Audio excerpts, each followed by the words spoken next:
हनुमान बेनीवाल का कहना है कि मैं जिसके साथ बैठता हूँ, जिसके साथ उठता बैठता हूँ और जिसको मैं पसंद करता हूँ, वो बहुत आगे बढ़ते हैं। अब वीडियो तो बहराम सियोल के साथ का है, जोधपुर का वीडियो है ओसिया का। अब कहीं ना कहीं सभी को ये भी पता है कि हनुमान बेनीवाल अपने कुछ नए युवा चेहरों को ओसिया के लिए भी बहुत रेडी कर रहे हैं कि चुनाव आएंगे तब मौका मिलते ही वहां से भी प्रत्याशी खड़ा करेंगे आरएलपी से, और फिर उसके बाद चुनाव का एक सामना करेंगे। लेकिन भैरराम सियोल जो कि बीजेपी से हैं, इनके साथ खड़े होकर हनुमान बेनीवाल का ये कहना है कि मैं जिनके साथ रहता हूँ वो आगे बढ़ते ही हैं।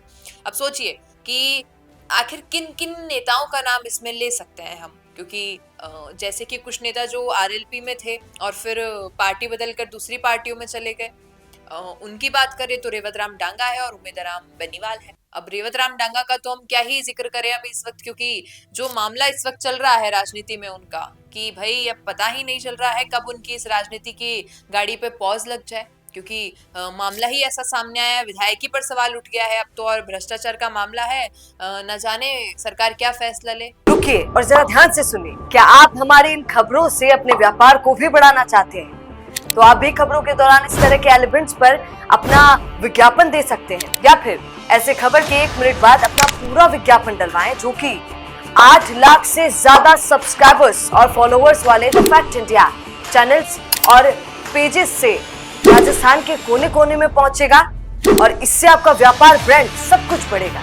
अभी नजरअंदाज किया जा रहा है। और रही बात उम्मीदराम बेनीवाल की, तो वो भी भाई साहब सांसद हैं और अपने क्षेत्र में बड़ा ही प्रभावित कार्य करते हैं। लेकिन अभी भैरराम सियोल के लिए भी इन्होंने कह दिया। और अगर हम थोड़ा गौर करें इनके गठबंधन पर, यानी कि हनुमान बेनीवाल के गठबंधन पे, तो क्या कहीं ना कहीं, क्योंकि सोशल मीडिया पर जब ये वीडियो आ रहा है तो कुछ लोग ये लिख के भी डाल रहे हैं और कुछ लोग कमेंट में भी आ रहे हैं कि गठबंधन जिनके साथ हुआ, क्या उनके लिए भी, क्या कांग्रेस के साथ गठबंधन हुआ और कांग्रेस की सरकार जीत गई इसलिए कह रहे हैं कि भाई मैं जिन जिनके साथ जाता हूँ वो आगे बढ़ जाते हैं, या फिर अब ये इनका गठबंधन बीजेपी से होगा। क्योंकि हाल ही में आपने हमारे चैनल पे देखा हो तो हमने इस पे भी बातचीत की थी कि किसका गठबंधन हनुमान बेनीवाल के साथ अच्छा बैठा था, कि कब उनको खुद को भी फायदा हुआ। तो कहीं ना कहीं देखा गया कि बीजेपी यानी एनडीए के साथ उनका गठबंधन रहेगा, और रहा तो शायद उन्हें थोड़ा बहुत फायदा ज्यादा हुआ था। और अब भी अगर आगामी समय में कभी उन्हें चुनाव के दौरान गठबंधन का मौका मिलता है तो वो किसके साथ गठबंधन करेंगे। अब सवाल आपके आगे ही रखते हैं कि आखिर किन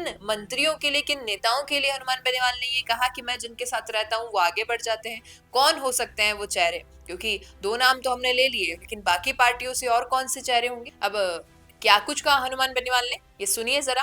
तो अब एक पहले से पता कर क्या क्या मामले, तुरंत बन के अलग से अपना सिस्टमेटिक ढंग से काम करके लोगों को किसी तरह की परेशानी का सामना नहीं हो, ये मैं आपको भाई के नाते सलाह भी दूंगा। प्रधान जी भी बैठे, प्रधान जी आप मिलके अब सरकार में आप दोनों लोग खड़े हो जाओ।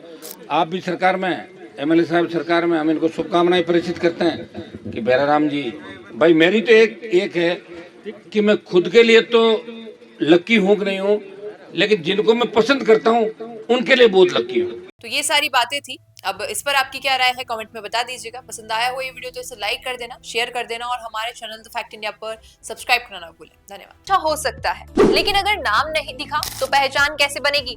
अब टेंशन छोड़िए, द फैक्ट इंडिया आपके बिजनेस को देगा वो पहचान जो पूरे राजस्थान में हर किसी तक पहुंचे। न्यूज चैनल पर विज्ञापन, पॉडकास्ट और प्रमोशन के जरिए आप सीधे 5 लाख सब्सक्राइबर और 10 करोड़ से ज्यादा व्यूज तक अपनी पहुंच बना सकते हैं। तो देर किस बात की, आज ही द फैक्ट इंडिया से जुड़िए और अपने बिजनेस को बनाइए हर घर का नाम।